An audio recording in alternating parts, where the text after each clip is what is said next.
आप साथ दे बहना चलने में, आप साथ दे बहना चलने में, हम राह नई बनाएंगे। अधिकारों का जो हनन हुआ है वापस तुम्हें दिलाएंगे, वापस तुम्हें दिलाएंगे। मुरहारी पंचायत की जनता जिंदाबाद, दीप भैया जिंदाबाद, देवंती देवी जिंदाबाद, ढोलक छाप जिंदाबाद, गरीब गुरबों का नेता जिंदाबाद, युवा नौजवान के साथी जिंदाबाद। आगे मैं दुआरी पर से पूछते न बड़ के दे देना, आगे मैं दुआरी पर से पूछते न छोटा के दे देना, कि आगे माई के न कर दुआरिया से गड़िया उड़ताया बेना, आगे माई के न कर जय जय करिया बोलताया बेना, आगे माई के न कर ये स्कॉर्पियो गड़िया उड़ताया बेना। आगे माई देवंती देवी के स्कॉर्पियो गड़िया उड़ताया बेना, आगे माई दिलीप भैया के स्कॉर्पियो गड़िया उड़ताया बेना,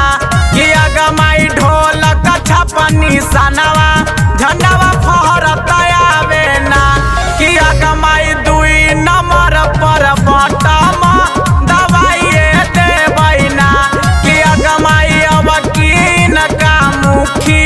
या बनाइए देबैना। ना दल के दलदल में, ना जाति के जंजाल में, ना दल के दलदल में, ना जाति के जंजाल में, अपना उम्मीदवार उन्हीं को बनाए साथियों जो साथ दे आपको हर हाल में, जो साथ दे आपको हर हाल में। मुरहारी पंचायत की जनता जिंदाबाद,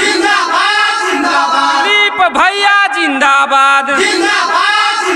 देवंती देवी जिंदाबाद, ढोलक छाप जिंदाबाद, गरीब गुरबों का नेता जिंदाबाद, युवा नौजवान के साथी जिंदाबाद। आगे माई के न कर नमवा गली गली सो रही न, आगे माई के न कर नमवा गली गली सो रही न, कि आगे माई किनका जीता बेला जनता ताबा तो रही न, आगे माई किनका जीता बेला जनता ताबा तो रही न, आगे माई किन कर गावे गावे सगरो सो रही न। आगे माई देवंती देवी के गावे गावे सो रही ना, आगे माई दिलीप भैया के गावे गावे सो रही ना, आगे माई इनका जितावेला जनता तावा सो रही ना,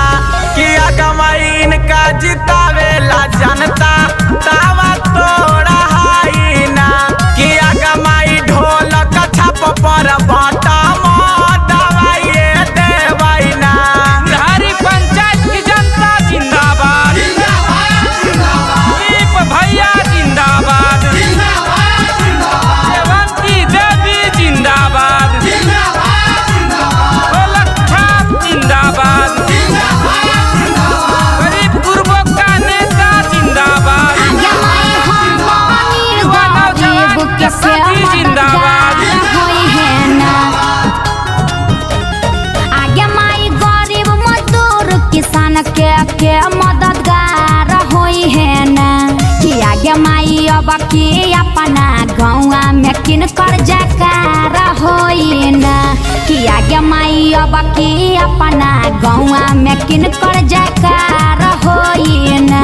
कि आगे माई हम के अपना गौवा में किन कर जकार होई ना। आगे माई देवंती देवी गरीब के मददगार हथिन ना, आगे माई दिलीप भैया गरीब के मददगार हथिन ना,